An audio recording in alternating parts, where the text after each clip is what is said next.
돌아오셨습니다.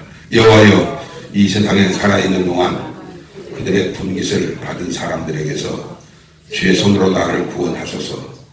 그들은 주의 재물로 배를 채우고 자기로 만족하고 그들의 남은 산업을 그들의 어린 아이들에게 물려주는 자니이다.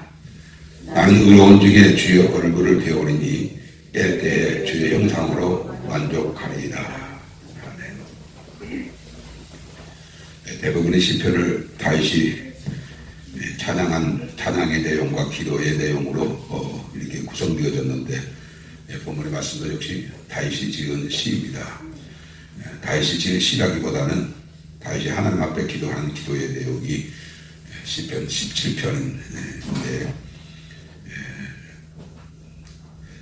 하나님 앞에 다윗이 나는 이렇게 살았고 그들은 이라고 했을 때 그들은 악인을 두고 하는 말씀인데, 악인들은 이렇게 삽니다.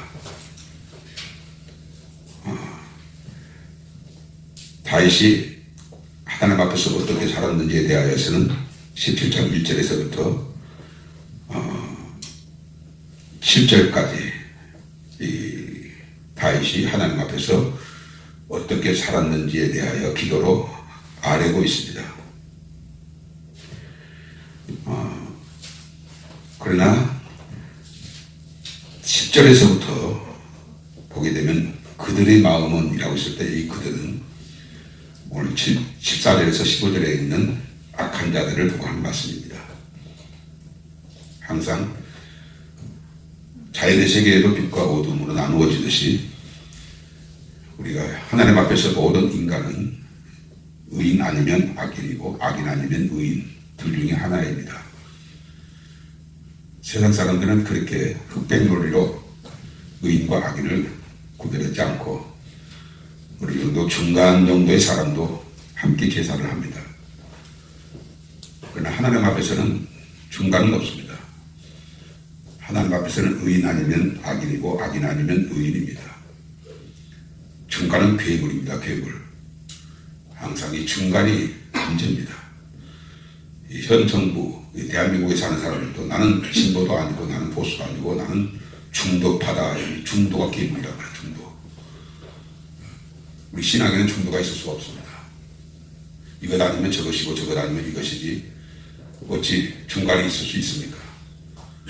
중간이 항상 문제를 일으킬 수 있는 요인이 많습니다. 우리 자신도 내가 하나님 앞에서는 의인은 아니지만 나는 그렇다고 해서 악인은 아니야 이렇게 생각할 수 있습니다.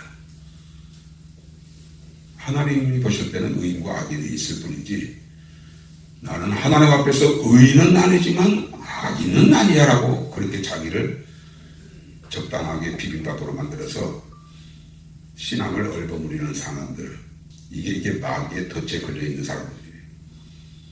시편을 봐도 언제나 의인, 악인 이 둘 중에 하나로 그렇게 시를 썼고 기도할 때도 그랬습니다. 전체적인 내용은 다 우리가 들여다볼 수 없고 14절 여호와여 이 세상에 살아있는 동안 그들의 분깃을 받은 사람들에게서 주의 손으로 나를 구원하소서. 참 저와 여러분들에게 이 말씀 중에서 중요하게 생각하고 묵상해야 할 부분은 이 세상에 살아있는 동안 이 말씀입니다. 이 부분이 저와 여러분들에게 얼마나 중요한지 모릅니다. 우리는 이 세상에 살아있는 동안 어떻게 사느냐에 따라서 저 세상에서 영원한 세계가 결정되어집니다. 이 세상에 살아있는 동안 이것은 유한하지 않습니다. 무한하지 않습니다.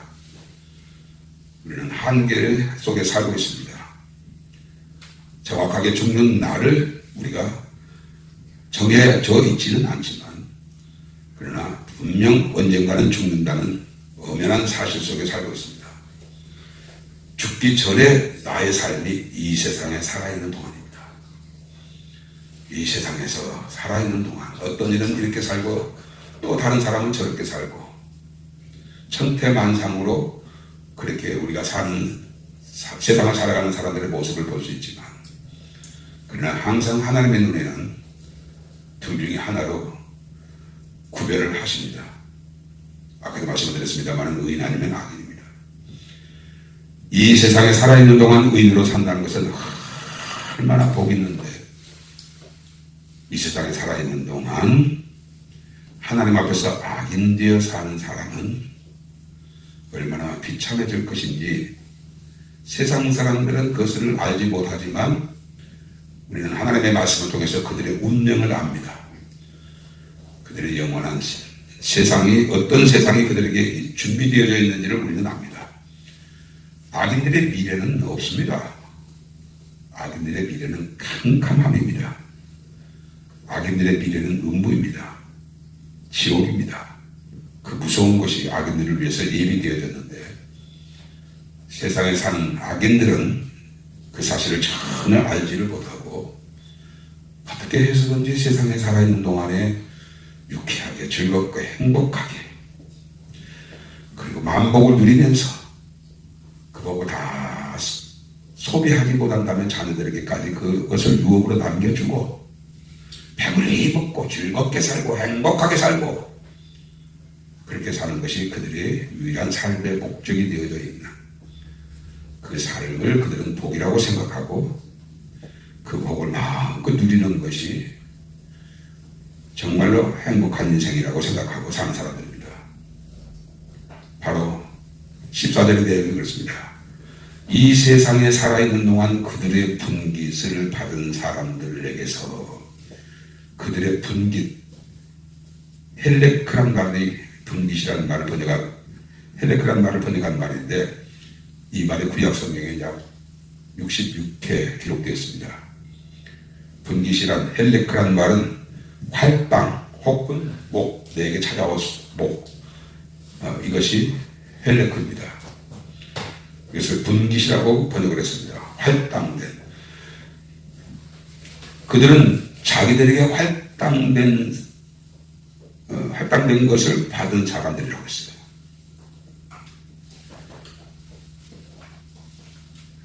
자기들에게 활당된 것을 받은 사람, 자기들에게 자기들의 분깃. 예. 근데 그 자기들의 분깃은 사실은 자기들의 것이 아닙니다. 보세요. 14절 중반절에 그들은 주의 재물로 배를 채우고 오라고 했어요. 누구의 재물이라고요? 주의 재물이에요. 그들이 이것도 내 것, 저것도 내 것, 또 저것도 내 것, 남이 가지고 있는 것도 어찌 하는지 자기 것으로 만들려고 생사를 걸고 아기다툼하면서 사는, 그래서 자기 이름으로 등기 설정을 해서 큰 집을 짓고 자기 이름으로 등기 설정해서 영토를 넓히는, 동산 부동산 다 자기 것이 되어져 있는, 이게 자기 것이 아니고 주의 것인데, 주의 재물인데 그래서 주의 재물이라고 생각지 않는 거예요. 재물이라는 말도 차핀이라는 말을 번역하는 말이고, 이 차핀이라는 말은 보물 혹은 보화, 그런 의미로도 사용되어 있는 단어입니다. 그래서 재물로 번역을 했는데, 사실 돈만 재물이 아니에요. 내가 가지고 있는 남다른 재능도 보화예요. 내 보화고 내 보물이에요. 그리고 나의 많은 지식도 이것은 나에게서도 보화고 이것은 나에게서도 보물이에요. 우리는 재물, 그러면 돈만 가지고 재물이라고 생각하는데, 돈만 재물이 아니고 남다른 재능, 남다른 지식, 재주, 이런 모든 것들이 다 여기에 포함되어져 있습니다. 그러니까 그것을 나를 위해서 사용되어져서는 안 되고, 주의 재물이니까 주님의 영광을 위해서 사용되어져야 하는데, 다 이것을 내 것으로 착각하고 산 거예요. 우리는 주님께서 그의 피로 값주고 사셨으면 우리는 우리 자신의 주님의 것이라면 내가 소유하고 있는 모든 것도 주님의 것이에요. 주님의 영광을 위해서 우리가 사는 것이, 이것이 주의 재물이라고 고백하는 신앙이에요. 내 재물은 없습니다. 다 이건 주님의 재물입니다. 나는 다만 주님의 재물을 관리하는 청지기일 뿐입니다. 주님이 이곳에 쓰라 하면 그곳에 쓰고, 저곳에 쓰라 하시면 그곳에 쓰고, 내 모든 재능과 지혜와 지식과 기술, 달란트, 그리고 모든 재산, 이 모든 것이 다 주의 것이에요. 주의 것. 그런데 사람들은 내 호주머니에 있으니까 내 것이라고만 착각을 하고, 내 이름으로 등기 설정되어 있으니까 내 것이라고, 내 재산이라고 그렇게 착각을 하고, 그것을 자기 힘으로 사용해도 괜찮고 자기 마음대로 사용해도 죄가 될 것이 없고, 내 것 가지고 내가 사는데 누가 뭐라고 해? 난 당신의 것을 가지고 당신이 마음대로 쓰는 것에 대해서 아무 이유를 제기하잖아. 그렇다면 당신들도 내가 내 것을 가지고 내 마음대로 사용한 것을 당신이 이렇쿵저렇쿵 얘기할 수가 없어. 너나 할 것을 다 그렇게 생각하고 그렇게 사는 거예요. 그러나 우리 예수 그리스도 안에 있는 사람들은 그 물질관, 이 재물관부터 달라져야 돼요. 내 것 아니에요. 뭐가 생기면 이것을 주님을 위해서 어떻게 사용할까를 생각하고 쓰세요. 그것이 하나님 앞에서 나는 주님의 것입니다라고 고백할 수 있는 신앙의 고백이 될 수 있는 것이지, 다 내 마음대로 사용하고 내 마음대로 살면서 나는 주님의 것입니다. 이 가증한 기도. 이게 하나님 앞에서 이게 가증한 기도일 수 있다고 해요. 주님은 요한복음 17장에서 마지막 겟세마네 동산에서 기도하실 때 내 것은 다 아버지 것이요 아버지 것은 내 것입니다 라고 그렇게 기도를 했습니다. 이 부분에 대해서 여러 번 말씀을 드렸습니다만은 내 것이 아버지 것 되어진다는 것이 쉽지가 않습니다. 예? 이제까지 내 것을 내 것이라고 여기고 살았는데 이거 내 것이 아니고 주님의 것이네요. 이렇게 사는 사람들이 과연 몇 명이나 되겠습니까? 오늘 본문 다시 14절 하반절을 보십시오. 그들은 주의 재물로 배를 채우고, 그들은 주의 재물로 자녀로 만족하고, 그들은 그 주의 재물로 그들의 남은 산업을 그들의 어린 아이들에게 물려주는 자입니다. 생각해 보십시오. 교회 밖에 있는 사람이나 교회 안에 있는 사람이, 누가 이렇게 살지 않는 사람이 과연 몇 명이나 됩니까? 내 재산 가지고 내가 마음껏 먹고, 그리고 자녀로 만족하고, 그리고 남은 산업 자녀들에게 유산으로 넘겨주지 않는 사람이 누가 있느냐고요? 누가 있느냐고요? 누가? 교회 밖에 사람들은 다 그렇게 살고 교회 안에 사람들도 다 그렇게 살지. 그렇게 살지 않는 사람들이 과연 누가 있느냐고요? 그러면서도 우리는 잘못 살고 있다고 생각질 않아요. 그것이 잘못이라고 생각하지 않아요.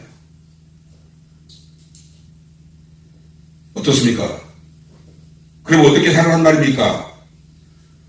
내가 내 소유 가지고 배고프면 당연히 먹을 것을 사 먹고, 어느 때는 가끔씩 가족들과 함께 좋은 음식도 좀 먹고, 그리고 자녀들과 함께 이것도 나누고 저것도 나누고, 그리고 얼마 정도 재산이 남으면 자녀들에게 유산으로 상속시키는 것, 그게 죄가 됩니까? 그게 잘못됐다는 말입니까? 그것이 잘못됐다고 말하는 당신은 그럼 그렇게 살지 않습니까? 이렇게 화를 내면서 또 그렇게 얼마든지 대항할 수 있겠지요. 그러나 기준은 항상 이렇게 설교하는 설교자가 기준이 아니고, 기준은 언제든지 말씀 기준이에요. 하나님의 기준이고 진리의 말씀의 기준이지. 너 다 그렇게 산다고 해서 그것이 공통적인 상식이고 그것이 다 삶이라고 해가지고 이것이 옳다라고 여기는 것은 성경하고는 전혀 맞지 않는 얘기예요. 사도행전 보십시오. 사도행전을 보게 되면 성령이 충만하니까 다 자기 것을 자기 것이라고 하는 자가 없었다고 했어요. 다 봐라. 사도들 앞에 발 앞에 내놓고 사도들은 그것을 다 공통적으로 나누어서 하나도 뒷전한 자가 없이 그렇게 살았던 것이 사도행전의 초대교회의 모습입니다. 다시 본문으로 돌아와서 우리는 주의 재물이라는 사실을 꼭 인정해야 돼요. 내가 힘써 벌어서 내가 애써서 남이 잘 때 나는 자지 않고 남이 놀 때 나는 놀지 않고 남이 여행 갈 때 나는 그 재물이 아껴서 모아서 이렇게 마련되어진 것을 어찌 내 것이 아니고 주님의 것이라고 그렇게 말씀하십니까? 그러면 누가 애를 써서 힘을 써서 내 것이 아니고 남의 것이 되어질 것인데 굳이 그렇게 열심히 일을 해가지고 돈을 모을 필요가 없겠네요. 또 이런 생각을 할 사람도 있을지 모르겠습니다만은, 주님이 주신 거 나누면 우리는 하나님의 나라에 가서 그것이 우리의 보물이 되어진다는 사실을 아셔야 돼요. 부자 청년이 예수님께 와서 어떻게 해야 내가 구원을 얻으니까 주님은 십계명으로 이것을 지키라 하셨을 때 내가 어리석을 때 그거 다 지켰나이다. 주님이 그를 사랑하사 내가 온전하고자 할진대 네 소유를 팔아 가난한 사람이 나는 주고 그리고 나를 쫓으라. 그리하면 하늘에서 상이 네게 있으리라. 그런데 부자 청년이 돈이 많음으로 그걸 근심하고 돌아가서 주님을 따르지 아니하신 것을 보시고 제자들에게 말씀하시기를, 얘들아, 부자가 천국에 들어가는 것이 낙타가 바늘귀로 들어가는 것보다 더 어려우리라. 제자들이 주님께 물었습니다. 그럼 누가 구원을 받으니까? 사람으로서는 할 수 없으되 하나님은 다 하실 수 있느냐?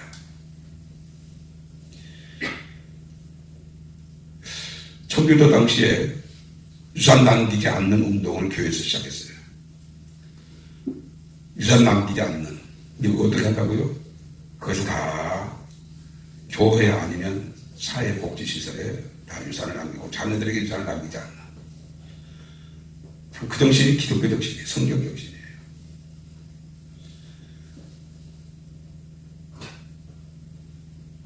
우리가 자녀들을 위해서 공부까지는 시켜주고 결혼까지는 우리가 한다 할지라도 그 이상의 자기네 스스로 하나님 앞에서 열심히 일을 해서 노력해서 그렇게 살아가도록 하고 자녀들에게 유산을 남기지 않고 가난하게 줄 것이 성경적이에요. 그게 기독교 정신이에요. 왜냐하면 주의 재물이니까 그렇게 하는 거예요. 주의 재물이니까. 하나님이 어떻게 쓰시기를 기뻐하시는가? 하나님은 분명히 그렇게 사는 것을 기뻐하시고 다르게 사는 것을 오늘 보면 신자들의 그들의 죄를 지적하고 있는 거예요. 그들의 분깃을 받은 사람들에게서 주의 손으로 나를 구원하셔서 그들은 주의 재물로 자기가 원하는 것을 다 하고 이게 배를 채운다는 얘기죠. 꼭 먹는 것만 가지고 배를 채우는 게 아니고 자기 욕심을 다 채우는 것을 말합니다. 그리고 자녀로 만족하고 그들의 남은 산업을 그들의 어린 아이들에게 물려주는 자녀이냐. 그들에게 세상이 전부니까 그렇게 살아갈 수밖에 없습니다. 그들에게 내세를 볼 수 있는 눈이 없기 때문에 신앙이 없기 때문에 그렇게 살 수밖에 없습니다. 그러나 15절을 보십시오. 나는 그들은 그럴지라도 나는 이게 우리들의 신앙이에요. 정체성이에요. 세상 사람들은 그렇게 산다할지라도 나는 다른 사람은 그렇게 산다할지라도 나는 구별이 되어져야 돼요. 구분이 되어져야 돼요. 그들이 그러니까 나도 그들 중에 한 사람. 이건 정말 주님이 원치 않는 거예요. 그들은 그러할지라도 나는 이게 중요해요. 마지막 때일수록 우리는 많은 사람들이 있는 곳은 그건 진리가 아니에요. 절대 다수는 하나님 받는 편에 설 거예요. 그 소수 그리고 남은 자들만 하나님 편에 서서 외롭게 고독하게 하나님의 말씀 가운데 사는 거예요. 여기에 속하여 산다고요. 하나님의 말씀이 기준이 되어 사는 거예요. 하나님의 말씀이 기준이 되어져 살지 않은 사람들은 사사기에 나와 있는 사람들처럼 그들에게 왕이 없으므로 자기 소견에 옳은 대로 행하였더라. 왕이 없으므로 자기 소견에 옳은 대로. 이게 뭐예요? 이게 상식이에요. 상식. 자기 소견에 옳은 대로 상황에 맞게, 자기 소견에 옳은 대로 상식에 맞게, 형편에 맞게, 이것이 자기 소견에 옳은 대로예요. 누가 자기 소견에 옳은 대로 산다고요? 누가 상식으로 산다고요? 누가 상황에 맞게 산다고요? 왕이 없는 사람이에요. 왕. 우리에게 왕 누구예요? 예수님이에요. 예수님이 왕이 되어져 있지 않는 모든 사람은 너나 할 것 없이, 교회 아래고 교회 밖이고 너나 할 것 없이, 예수님이 왕이 되어져 있지 않은 사람들은 자기 소견에 옳은 대로 사는 거예요. 이게 뭐예요? 아까 말씀드린 대로 상식이에요. 상식. 형편에 맞게, 상식에 맞게, 이성에 맞게, 논리에 맞게, 이렇게 사는 것이 자기 소견에 옳은 대로예요. 그러나 예수님이 왕이 되어진 사람은 절대로 그렇게 살면 안 돼요.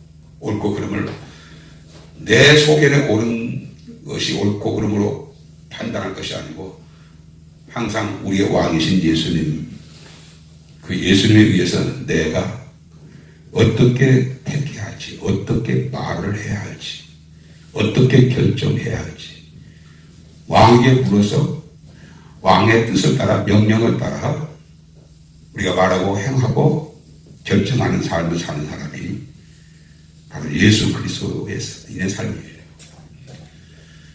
10사람이면 10사람, 100사람이면 100사람, 1000사람이면 999명이 다 주의 재물로 배를 채우고 자녀로 만족하고 그들의 남은 산업을 그들의 어린 아이들에게 물려주는 삶을 산다할지라도 나는 그렇게 살지 않는 자가 되어야 돼요. 그러면 왜 그렇습니까? 왜 그렇게 살아야 합니까? 15절, 나는 의로운 중에 주의 얼굴을 배우리니 뗄 때에 주의 형상으로 만족하리이다. 나는 의로운 중에 주의 얼굴을 배우리니. 주님을 배울 자가, 주의 얼굴을 배울 자가 누구예요? 의로운 중에 사는 사람. 주의 얼굴을 어디서 배워요? 예, 우리가 이 땅에서도 주의 얼굴을 배울 수 있겠지만, 그러나 이 말씀은 장차 하나님의 나라에 가서 주님의 얼굴을 배우는 것을 말하는 거예요. 주의 얼굴을 배울 자가 누구라고요? 의로운 중에 사는 사람. 여기에 의는, 구약에서는 율법의 의를 말할 수 있겠지만 신구약 전체의 의미를 볼 때 의는 예수 그리스도예요. 예수 안에, 예수님과 한 몸 되어져서 사는 사람이 의로운 삶을 사는 거예요. 예수님과 한 몸 되어 사는 삶을 살기 위해서는 나 자신을 매 십자가에다 못 박아야 돼요. 나를 죽은 자로 여겨야 돼요. 바울사도의 고백처럼 날마다 나를 쳐서 복종시켜야 돼요. 바울사도 고백처럼 나는 날마다 죽노라. 이걸 자기의 자랑이라고 했어요. 내가 죽어야 예수로 갈 수 있어요. 내 생각 버려야 예수님의 생각으로 살 수 있어요. 내 마음 버려야 예수님의 마음으로 살 수 있어요. 그 사람이 바로 의로운 삶을 사는 거예요. 여러 번에 걸쳐서 이 부분을 말씀했습니다만, 의인이라고 할 때는 예수 그리스도가 의이고 나는 사람 인자니까, 나는 누가 의인인가 말할 것 없이 주님과 한 몸 되어 사는 사람이에요. 주님과 한 몸 되어 사는 사람이 나 믿고 예수를 사는 사람이에요. 우리는 내 마음대로 살 수 있는 권리가 없어요. 내 것이라고 주장할 주권은 없어요. 권리도 주권도 없어요. 내 모든 지체가 주님의 것이에요. 주님이 우리를 그의 피로 감추고 사셨어요. 너희가 하나님의 성전인 것과 하나님의 성령이 너희 안에 거하시는 것을 너희가 알지 못하느냐. 너희는 너희 자신의 것이 아니요 값으로 산 것이 되었으니 그러므로 너희 몸으로 하나님께 영광을 돌리고 있어요. 주님이 그의 피로 우리를 감추고 사셨으니 너희 몸으로 하나님께 영광을 돌리라고 해요. 우리가 주님의 몸이란 말이에요. 주님의 몸.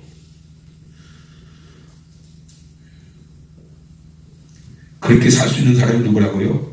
그렇게 사는 사람이 의인이고 그 사람이 장차 죽어 주의 얼굴을 비울 사람이고, 그리고 이 다윗에게 위대한 신앙의 모습이 15절 하반절에 있는데 깰 때에 주의 형상으로 만족하리이다. 깰 때는 저녁에 잠을 자고 새벽에 일어나 깰 때를 말하는 게 아니고 죽었다 다시 살아난 부활의 신앙이 바울에게 있었던 거예요. 다윗에게 있었던 거예요.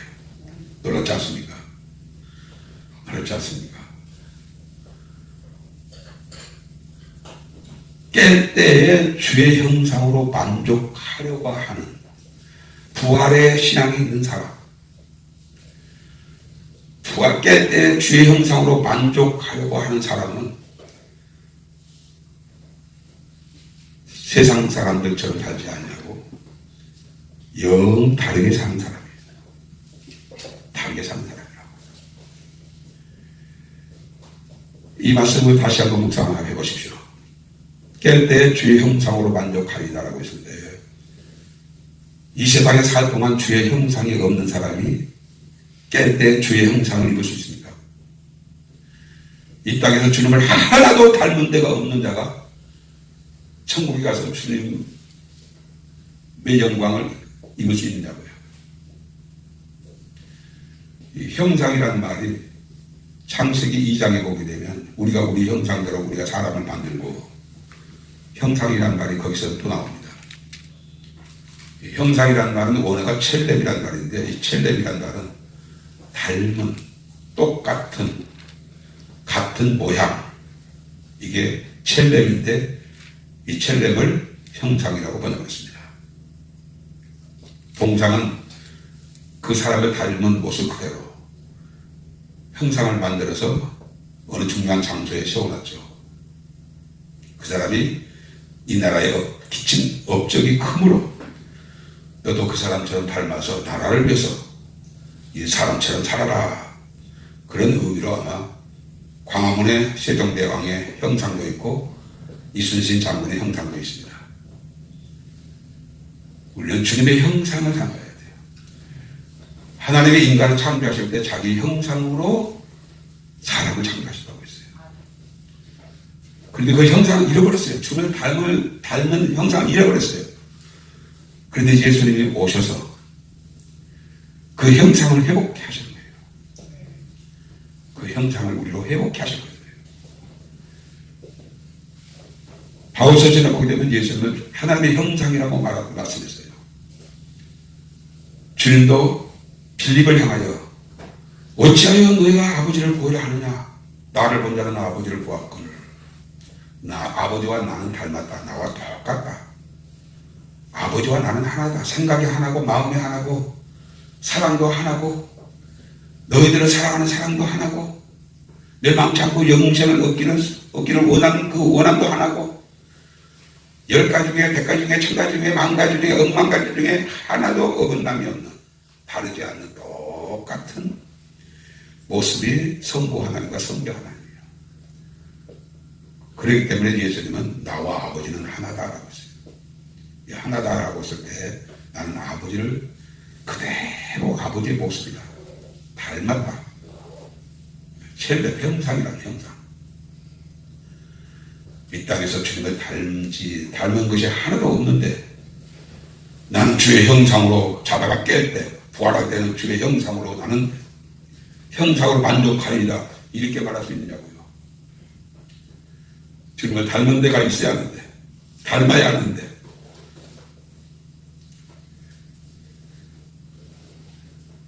그런데 누가 이렇게 사느냐고요. 이 삶이 목적이 되어져서 이렇게 살려고 애를 쓰는 사람이 누가 있겠어요? 다 14절에서 말하는 그들, 이 세상에 살아있는 동안 그들의 분깃을 받은 사람들처럼 다 너도 나도 그렇게 다 살지. 다윗처럼 나는 의로운 중에 주의 얼굴을 배우느니, 나는 의롭게 살아서 주의 얼굴을 배겠다는 그 말이에요. 의롭게 살다는 것이 주님의 형상을 닮는다는 거예요. 그래서 깰 때, 부활할 때는 내가 주님의 형상으로 만족하리이다. 와, 다윗은 위대한 신앙이구나. 뭐가 위대해요? 부활의 신앙이 있었기 때문에. 부활의 신앙이 있었기 때문에 다윗은 그렇게 경건한 삶을 살 수가 있었던 거예요. 의로운 삶을 살 수 있었던 거예요. 사랑하는 필라델피아 가정연들, 우리는 이 말씀을 깊이 묵상해야 합니다. 우리가 깰 때 주의 형상으로 만족하고자 하는 그 마음이 있다면 우리는 이 땅에서 주님의 형상을 이루어야 합니다. 주님의 형상을 이루기 위해서는 나 듣고 예수로 사는 삶을 사는 사람이어야 합니다.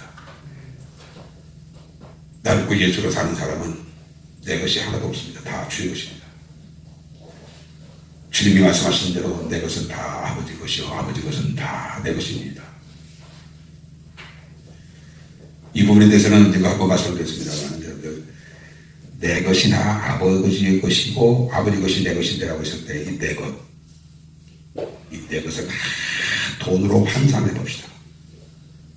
그러면 그 돈이 내 것이 다 돈으로 환산되어지면 얼마 정도 될까요? 넉넉 잡고 1000억이라고 생각합시다. 내가 지금까지 태어나면서 일을 해가지고 모든 모았던 것 다 그것을 돈으로 환산하면 1000억이라고 가정합시다. 1000억이 아깝습니까? 아버지의 것이 내 것 되어질 때는 그 아버지 것은 얼마만큼의 돈의 가치가 될 수 있습니까? 아버지의 것이 돈으로 환산한다면 그 돈으로 환산할 수 있습니까? 내 것이 아버지 것 되어지고 아버지 것이 내 것 되어지는 장사만큼 수지 받는 장사가 어디 있습니까? 내 것이 다 아버지 것이 되어질 때 아버지 것이 다 내 것 되어지는데 그 얼마나 지혜 있는 자의 삶입니까? 복 있는 자의 삶입니까? 그러므로 주의 재물입니다. 주의 재물. 주의 재물. 주의 재물로 자기 자신만을 채우고 쓰고 남는 것을 자기 자신에게 유산으로 남겨주고자 하지 않은 나는 철저하게 자기 중심. 그 주의 재물인데 여러분들이 교회 오시기 전에 식사하는 것도 주님이 여러분들에게 밥상을 차려주셔서 먹게 하신 거예요. 어느 것 한 가지도 주님의 은혜가 아닌 것이다. 너희가 주께 받은 것 중에 받지 아니한 것이 무엇이냐? 예, 우리는 다 주의 것이라고 여기합니다. 관리자입니다. 관리자. 주님이 나에게 맡겨주신 것을 주님을 위해서 사용하도록 청지기, 관리자, 봉사다.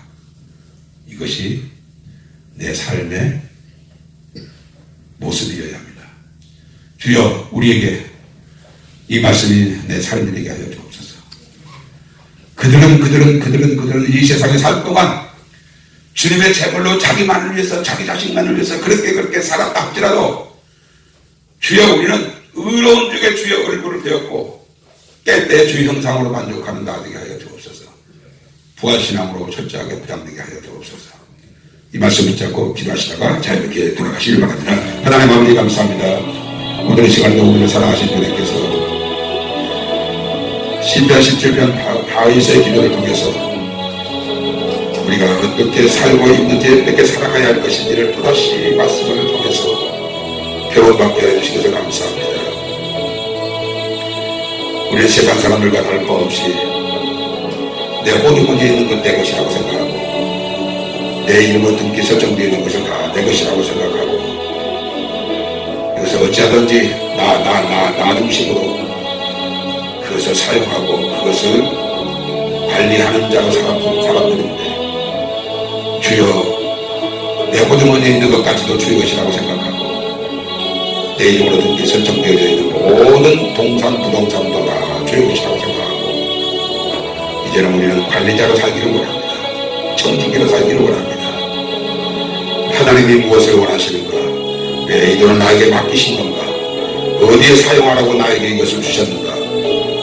아버지, 돈을 사용할 때마다 그 생각하고 돈을 사용하고 먹을 때에도 왜 하나님이 나에게 이 음식을 주어서 내 생명을 유지하게 하시고 건강하게 하게 하시는가?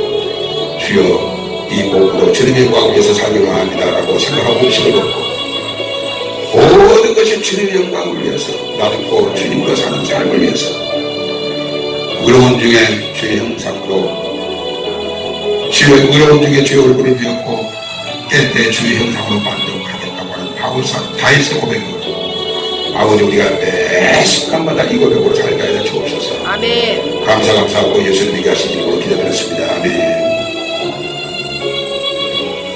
인생의 저장고 빨리 주여 할렐루야 주에서